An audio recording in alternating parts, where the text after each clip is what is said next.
엄격한 유교의 나라, 조선. 여자는 얼굴을 내놓고 다닐 수도, 큰 소리로 웃을 수도 없었던 그 숨막히는 시대. 성종 제위 시절, 나라 전체를 발칵 뒤집어 놓은 전대미문의 스캔들이 터집니다. 왕족부터 고위 관료, 선비, 심지어 노비까지 신분을 가리지 않고 수많은 남자들이 한 여인의 치마폭에 놀아났다는 충격적인 소문. 그녀의 이름은 어우동. 놀랍게도 그녀는 천안기생이 아니었습니다. 왕실의 며느리이자 명문가 양반집 교수였습니다. 남부러울 것 없던 로열 패밀리였던 그녀. 도대체 그녀는 왜 스스로 타락의 길을 선택했을까요? 그리고 그녀와 뜨거운 밤을 보낸 남자들의 몸에 새겨진 충격적인 문신의 정체는 과연 무엇일까요? 구독, 좋아요.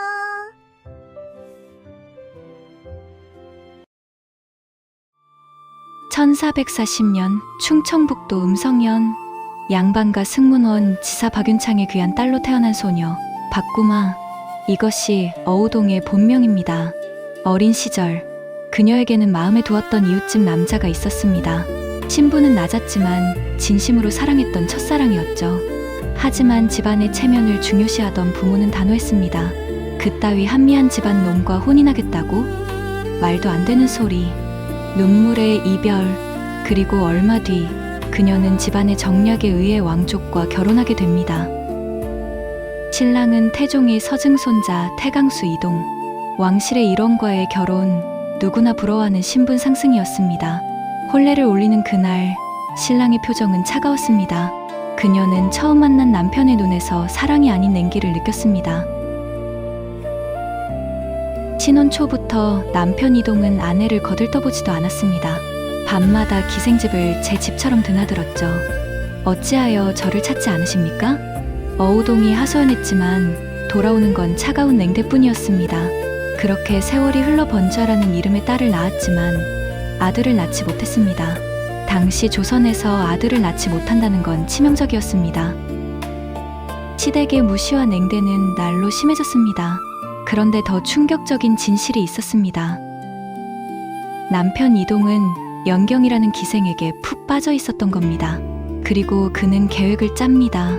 정당하게 아내를 버리고 기생을 집에 들이기 위한 교묘한 함정을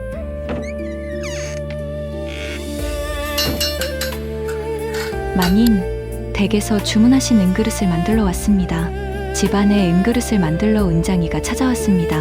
그리고 얼마 뒤 남편 이동은 갑자기 발광합니다. 인연이 은장이와 간통을 했더니 당장 집에서 나가라. 어우동은 억울했습니다. 아무것도 한 게 없는데 남편은 기다렸다는 듯이 그녀를 내쫓았습니다. 당시 7거지악 중 하나인 투기와 간통을 이유로 억울하게 쫓겨난 겁니다. 친정집 문 앞 부모마저도 그녀를 받아주지 않았습니다. 내가 무슨 짓을 했길래 왕실에서 쫓겨났느냐. 집안 망신만 시키는구나. 딸 번자와 함께 길거리에 버려진 어우동. 양반가 교수로서의 삶은 끝장났습니다. 실록의 기록에 따르면 이 간통 의혹은 조사 결과 무고로 판명났습니다. 성종은 남편 이동에게 관직을 빼앗고 아내와 재결합하라 명했지만 이동은 이를 무시하고 어우동을 버렸습니다. 보통의 여인이라면 울며불며 매달리거나 은장구를 꺼냈을지도 모릅니다. 하지만 어우동은 달랐습니다. 그녀는 눈물 대신 흑화를 선택합니다. 그래? 남자가 하면 로맨스고 여자가 하면 불륜이라고? 좋다. 내가 진짜 불륜이 뭔지 보여주마. 그녀는 조선의 법도 따위는 개나 줘버리기로 결심합니다. 조선의 남자들이 얼마나 대단한지 내가 직접 확인해주지. 복수의 서막이 오른 겁니다. 여기서 잠깐. 많은 분들이 어우동을 황진이 같은 기생으로 알고 계시죠? 하지만 앞서 말했듯 그녀는 기적, 즉 기생 명부에 이름을 올린 적 없는 뼈대 있는 양반 가문의 여식이었습니다. 그런데 왜 기생으로 알려졌을까요? 이혼 후 그녀의 행보가 기가 막혔기 때문입니다. 그녀는 양반 부녀자가 입는 점잖은 옷을 벗어던지고 기생들이나 입는 화려하고 요란한 옷을 즐겨 입었습니다.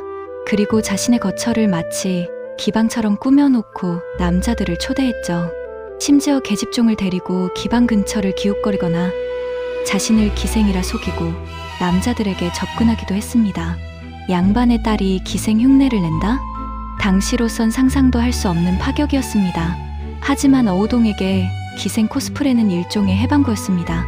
점잖고 숨막히는 양반집 마님으로 사느니 손가락질 받더라도 자유로운 기생처럼 살고 싶었던 겁니다. 아이러니하게도 그녀의 첫 번째 타깃은 바로 그 은장이었습니다. 남편이 억지로 누명을 씌웠던 바로 그 기술자. 어차피 죄를 뒤집었을 거 진짜로 만들어주지 뭐. 양반집 교수가 천한 기술자를 유혹한 겁니다. 어우동의 사냥 방식은 대담함을 넘어 파격적이었습니다. 당시 여인들은 외출할 때 장호초로 얼굴을 가려야 했습니다. 하지만 어우동은 보란듯이 얼굴을 드러내고 거리를 활보했습니다. 사람들의 수군거림 따위는 신경도 쓰지 않았습니다. 그리고 마음에 드는 남자가 지나가면 망설임 없이 다가가 남자의 옷소매를 덥석 잡았습니다.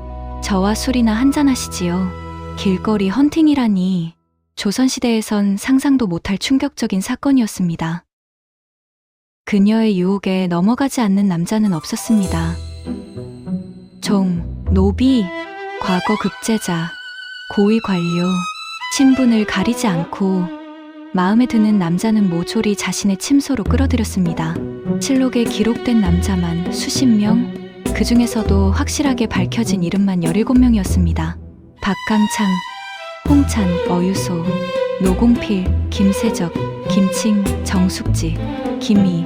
놀랍게도 이들은 조정의 내로라는 고위 관료들이었습니다. 여기서 소름 돋는 디테일이 등장합니다.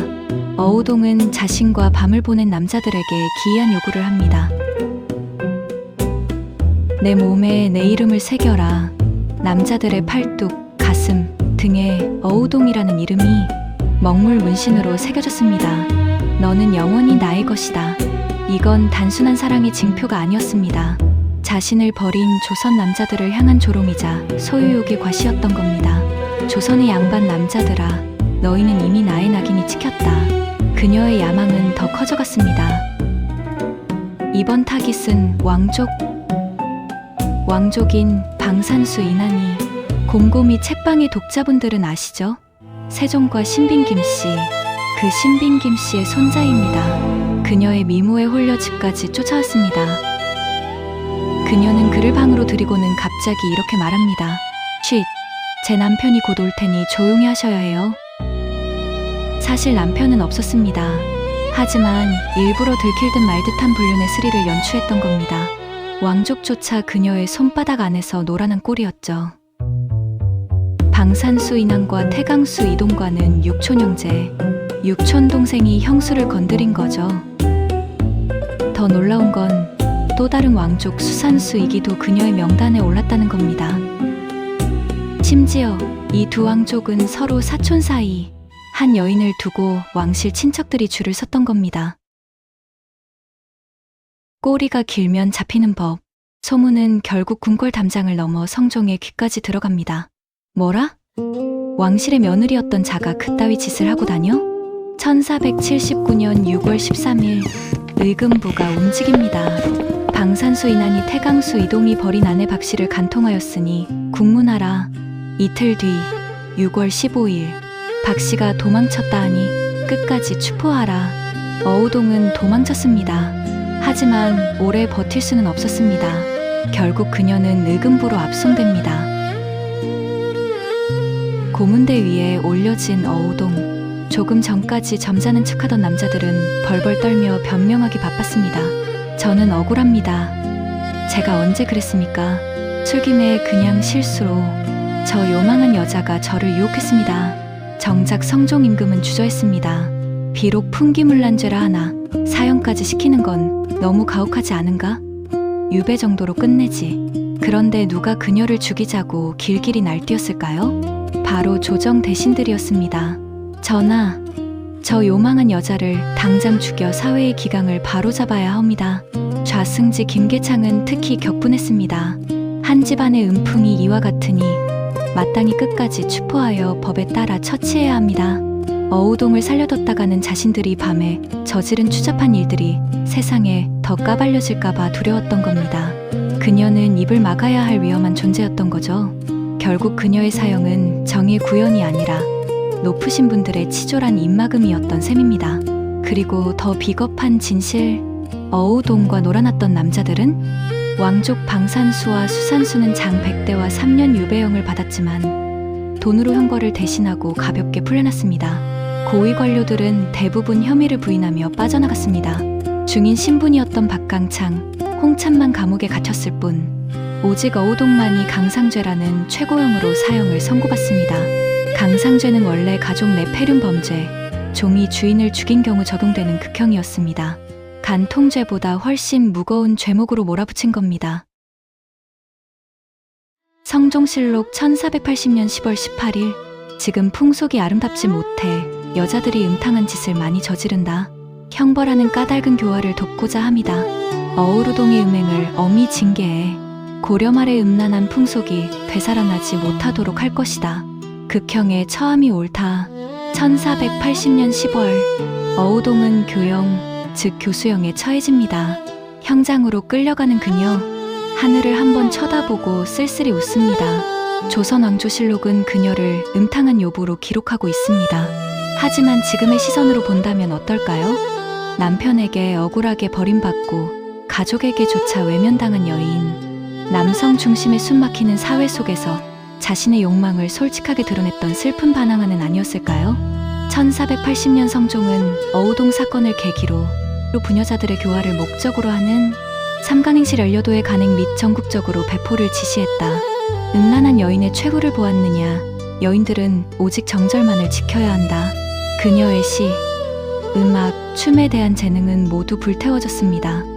족보에서 이름이 지워졌고 심지어 그녀의 어머니와 아버지까지 가문에서 삭제되었습니다.